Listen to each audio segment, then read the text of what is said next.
Did you know our current civilization can be traced back more than 10,000 years? Well, if not, you're going to hear the story today. So let's get started.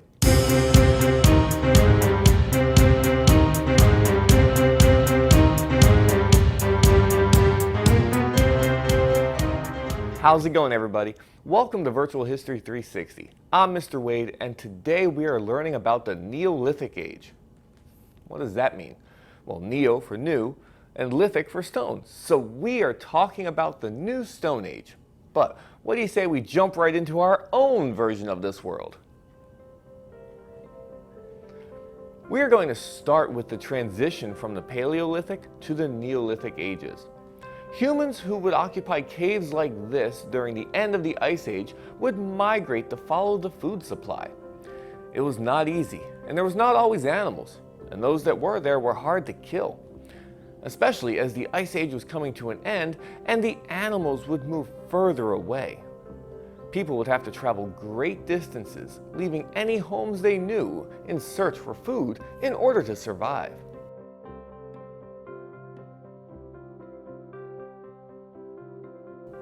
When herds of animals were found, they would be hunted using stone tools, here represented with a bow. This is how humans had lived for thousands of years, but there was about to be a change.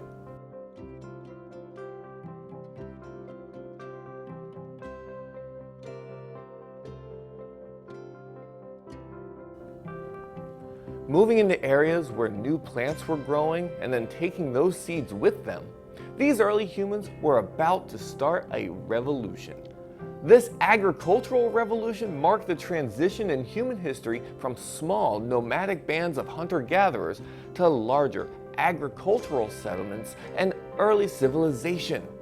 Through trial and error, I'm sure that people realized that plants grew better when water was readily available, and as this became apparent, new techniques to control water came about. These groups of people started manipulating the land to allow them to grow their food. I know it looks a little different, but I'm pretty sure Minecraft is doing a good job of showing you the process. What do you think? Tell me in the comments if you have made a farm like this in Minecraft, or the farm you're about to see, I should say. So you see, I start by clearing a small patch of land. It really is much faster here than in real life.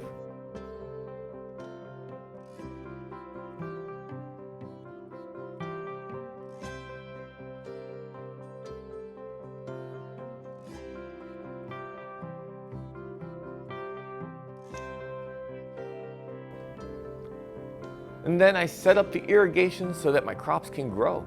Water buckets make this much easier.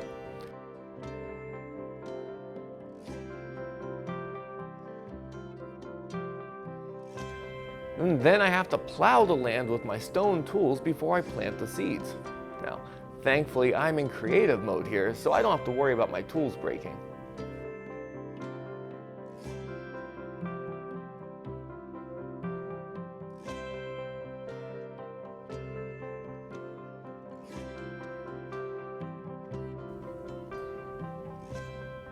Now to put some bone meal down to act as a fertilizer and wait for my crops to grow.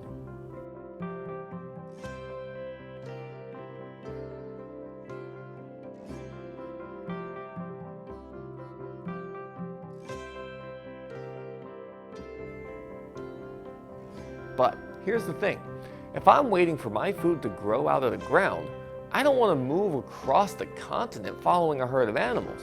This is when you start to see permanent settlements being built.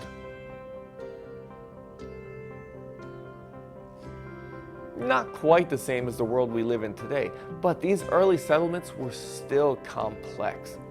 The archaeological site of Çatalhöyük, it's hard to pronounce, in southern Turkey is one of the best preserved Neolithic settlements. Studying Çatalhöyük has given researchers a better understanding of the transition from a nomadic life of hunting and gathering to an agriculture lifestyle. Archaeologists have unearthed more than a dozen mud brick dwellings at this 9,500-year-old site. They estimate that as many as 8,000 people may have lived here at one time. The houses were clustered so closely together, just back to back, that residents had to enter the homes through a hole in the roof. Now, my building is not quite as big or complicated, but now I have shelter and a place to stay.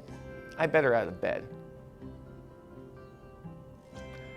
But from these humble beginnings, I can now focus on domesticating animals so I don't have to hunt as many to supplement my wheat harvest. And as I grow more food, I can support a larger population, and that is how civilizations grew and took off to what we see today.